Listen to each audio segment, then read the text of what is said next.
আসসালামু আলাইকুম। আশা করি যে যেখান থেকে আমার ভিডিও দেখছেন সবাই ভালো আছেন এবং সুস্থ আছেন। আজ তৈরি করে দেখাবো বাচ্চাদের পছন্দের হোয়াইট সস পাস্তা। বাচ্চা বড় সবাই পছন্দ করে। আর এই ভিডিওতে আপনাদের একদম ডিটেলসে দেখিয়ে দিব হোয়াইট সসটাও কিভাবে তৈরি করা যায়। তো চলুন শুরু করা যাক। প্রথমে এর জন্য চুলায় আমি একটা প্যান বসিয়ে দিয়েছি আর দিয়ে দিচ্ছি প্রায় 1 টেবিল চামচের মতো বাটারটা যখন কিছুটা গরম হয়ে গলে আসবে তখন আমি এখানে দিয়ে দিচ্ছি 2 টেবিল চামচ পরিমাণ আর ময়দা। এই ময়দাটাকে বাটারের সাথে খুব ভালোভাবে ভেজে নিতে হবে যেন ময়দার থেকে কাঁচা গন্ধটা চলে যায়। এই যে প্রথম দিকে মনে হবে যেন ময়দাটা দলা হয়ে আসছে, হচ্ছে না ভালোভাবে, কেমন হয়ে আসছে কিন্তু একটু পরেই যখন বাটারের সাথে ময়দাটা আরও ভালোভাবে মিশে যাবে তখন দেখা যাবে যে এটা আরও নরম হয়ে আসছে আর সুন্দরভাবে ভাজা যাচ্ছে। দেখুন এখানে কিন্তু দেখা যাচ্ছে যে কেমন জানি দলা দলা হয়ে আসছে। একটু কিছু সময় ভেজে ভালোভাবে মিশিয়ে স্প্যাচুলা দিয়ে যখন ভালোভাবে নেড়ে চেড়ে মিশিয়ে ভাজতে থাকবো তখন দেখুন অনেকটা এরকম হয়ে আসবে।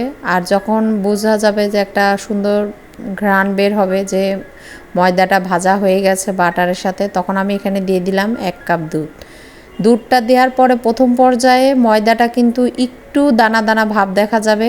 এজন্য একটু স্প্যাচুলা দিয়ে ভালোভাবে মিশিয়ে নিয়ে আমি এখানে দিয়ে দিচ্ছি আরও 1 কাপ দুধ। টোটাল এখানে আমি 2 কাপ দুধ ব্যবহার করেছি। এই যে এই পর্যায়েও স্প্যাচুলা দিয়ে একটু কিছু সময় ধরে নাড়লেই ওই ময়দাটা যে একটু দলা ভাব হয়ে আসছে সেটা কিন্তু মিশে যাবে, এতে ভয় পাওয়ার কিছু নেই। এখন এখানে পরিমাণ মতো লবণ দিলাম আর দিয়ে দিলাম 1.5 টেবিল চামচ পরিমাণ চিনিটা এখানে আপনারা কমিয়ে বাড়িয়ে নিতে পারেন। আর এখানে 1 চা চামচ পরিমাণ চিলি ফ্লেক্স আর 1/2 চা চামচ পরিমাণ গোলমরিচ গুঁড়া দিয়ে দিলাম। চিলি ফ্লেক্সটা হচ্ছে শুকনা মরিচটা শুকনা কড়াইতে বা তাওয়ায় টেলে নিয়ে গুঁড়া করা, সেটাই চিলি ফ্লেক্স, সেটা এখানে ইউজ করেছি। এবার এটা একটু ভালোভাবে জাল হয়ে আসা পর্যন্ত, উতলানি আসা পর্যন্ত এটাকে জাল করব। খুব বেশি অনেক সময় ধরে জাল করে এটাকে কিন্তু অনেক ঘন করে ফেলা যাবে না, কারণ এই সসটা কিন্তু নামিয়ে রাখার পরে কিছুক্ষণ পর আরও ঘন হয়ে আসবে। আর এইটা যখন জাল করতে হবে অবশ্যই একদম মিডিয়াম টু লো হিটে রেখে জাল করতে হবে যাতে নিচ দিয়ে না পোড়া লেগে যায়, আর অনবরত নেড়ে চেড়ে জাল করে নিতে হবে। এই দেখুন যে সসের কনসিস্টেন্সি যখন এমন হবে যে একটা স্প্যাচুলা দেওয়ার পরে আঙ্গুল দিয়ে সরাইলে এই মাঝখানটা ফাঁকা হয়ে থাকবে, তখন আমার সস রেডি। এখন এখানে আমি পাস্তা রান্না করার জন্য একটা পাত্রে পানি দিয়ে দিয়েছি আর দিয়ে দিলাম 1 টেবিল চামচ পরিমাণ সয়াবিন তেল আর পরিমাণ মতো লবণ। পানিটা যখন খুব ভালোভাবে বলক এসে গেছে তখন আমি এখানে দিয়ে দিচ্ছি পাস্তাটা। আমি এখানে কোন শেপের পাস্তা, স্ক্রু শেপের পাস্তা দিয়েছি, পেঁচানো স্ক্রুর মতন। চাইলে যার যেই শেপের পাস্তা পছন্দ সে সেটাই ইউজ করতে পারে। পাস্তার গায়ে যেই প্যাকেটের পাস্তা ইউজ করবেন তার সেই প্যাকেটের গায়ে দেয়া থাকে যে পাস্তাটা কতক্ষণ পর্যন্ত সিদ্ধ করতে হবে।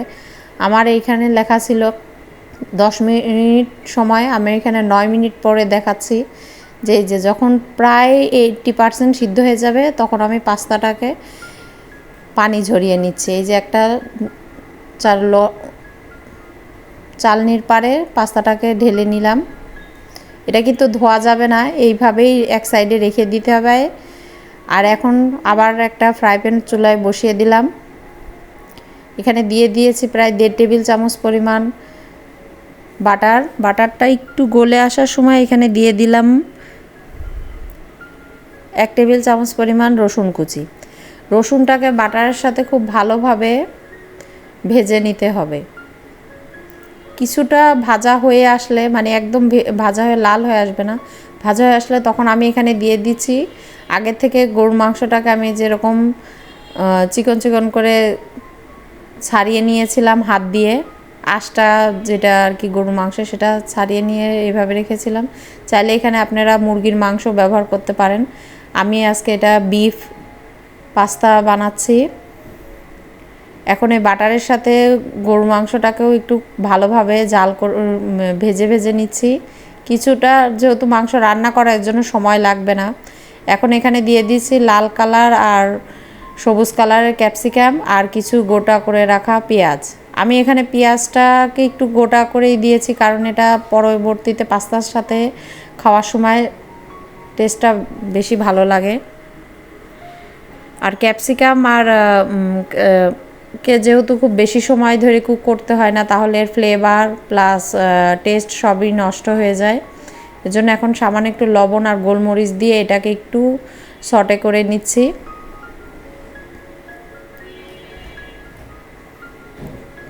খুব বেশি সময় কিন্তু এটা করা যাবে না, তাহলে কিন্তু ক্যাপসিকামের কালারটাও নষ্ট হয়ে যাবে। এখন দিয়ে দিলাম সামান্য পরিমাণ চিলি ফ্লেক্স।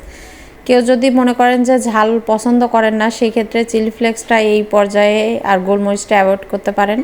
আমাদের সবাই যেহেতু ঝাল পছন্দ করে, তাই আমি এখানে দিয়েছি। আর এখানে আমার এই পাস্তার সাথে যেই মশলাটা ছিল, সেই মশলাটাও আমি এখানে দিয়ে দিয়েছি।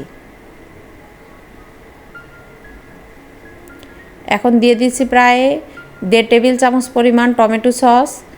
এইটাও কিন্তু অপশনাল। টমেটো সসটা দিলে আমার কাছে টেস্টটা বেশি ভালো লাগে, এর জন্য আমি এখানে ইউজ করছি। হোয়াইট সস পাস্তায় হোয়াইট সসের জন্য টমেটো সস না ইউজ করলেও হয়, তবে দিলে এটার টেস্টটা আলাদা হয়। এখন যখন সব কিছু ভালোভাবে মিশিয়ে নিয়ে আমি এখানে পাস্তাটা দিয়ে দিলাম। এবার পাস্তাটাকেও ওই সবজি বা মাংসর সাথে একটু ভালোভাবে নেড়ে চেড়ে মিশিয়ে নিচ্ছি। পাস্তা যেহেতু আমার 80% মতন কুক আছে, তো আর বাকি 20% এই যে এখন চুলার জাল কিন্তু হাই হিটে দেয়া আছে, আর এই জালে পাস্তাটাকে নেড়ে চেড়ে নাড়তে নাড়তে আর একটু সস দিয়ে রান্না করলে তো বাকি 20%ও সিদ্ধ হয়ে যাবে।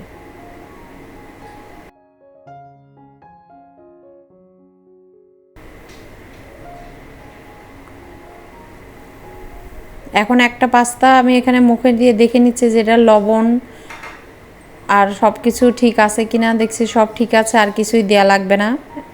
এখন এটাকে আর একটু ভালোভাবে নেড়ে চেড়ে রান্না করে নিচ্ছি। এখন আমি যে আগে থেকে হোয়াইট সসটা বানিয়ে রেখেছিলাম, সেটাকে এখন এখানে দিয়ে দিচ্ছি।